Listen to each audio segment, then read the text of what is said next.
കൊണ്ട് ബലിസ്തഖ്ബിൽഹു വസ്തശ്ഫിർ ബിഹി എന്നാണ് വായിക്കുന്നത്. നിങ്ങൾ ആ മൗലവിയോടൊന്ന് ചോദിക്കുക, വാചകത്തിന്റെ അർത്ഥം എന്താണ്?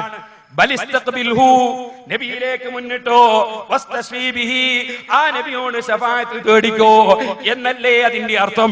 അതെന്തിന് നാദാപുരത്ത് കൂടി വെച്ചു ഈ മൗലവി? അർത്ഥം എന്തുകൊണ്ട് പറഞ്ഞില്ല?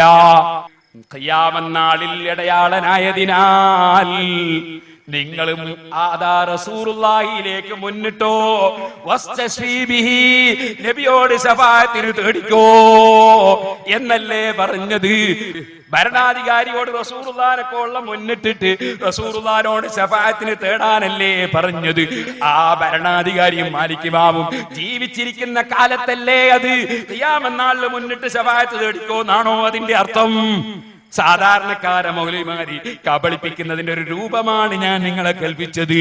മഹാനായ മാലിക് ഇമാം തങ്ങളാ പറയുന്നത്, റസൂലുള്ളാഹി സ്വല്ലല്ലാഹു അലൈഹി വസല്ലം തങ്ങളെ സമീപത്ത് ചെന്നിട്ട് റസൂലുള്ളാഹിനെ വിളിച്ച് ശഫാഅത്ത് തേടിക്കോ, അതിന് ഖുർആനിൽ തെളിവുണ്ട്.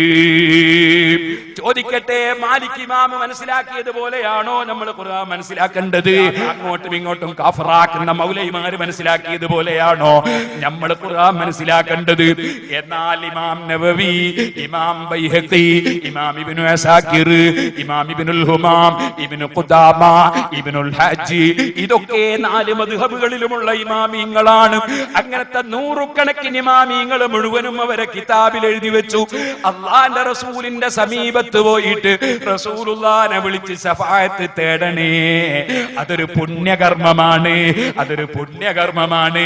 ശറഹുൽ മുഹദ്ദബ് നോക്കൂ, ഹിദായ നോക്കൂ, ഇബ്നുൽ ഹാജിന്റെ മദ്ഖൽ നോക്കൂ, ബൈഹഖി ഇമാമിന്റെ ശുഅബ് നോക്കൂ, ഇബ്നു അസാകിറിന്റെ കിതാബ് നോക്കൂ, ഇബ്നു ഖുദാമയുടെ മുഗ്നി നോക്കൂ, 4 മദ്ഹബിലുമുള്ള കിതാബുകൾ നോക്കൂ.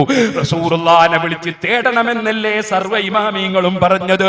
അവരൊക്കെ മുശ്രിക്കും കാഫറുമാണെന്ന് വാദിക്കുന്നവൻ ചോദിക്കട്ടെ, പടച്ച റബ്ബിന്റെ കോടതിയിലെത്തുമ്പോ ഈ മൗലവിമാരെ മുന്നിൽ നിർത്തിയിട്ട് മഹാനായ മാലിക് ഇമാം ഖുർആനും എടുത്തു വന്നാൽ, അഹ്മദ് ഇബ്നു ഹംബൽ റളിയല്ലാഹു അൻഹു ഖുർആനും എടുത്തു വന്നാൽ, ഇമാം നവവി ഖുർആനും എടുത്തു വന്നാൽ, ഈ ഇമാമിങ്ങൾ മുഴുവനും ഈ മൗലവിമാരെ ചങ്കിന് പിടിക്കുമ്പോ ഈ മൗലവിമാരെങ്ങനെ രക്ഷപ്പെടുമെന്നൊന്ന് ചിന്തിക്കട്ടെ.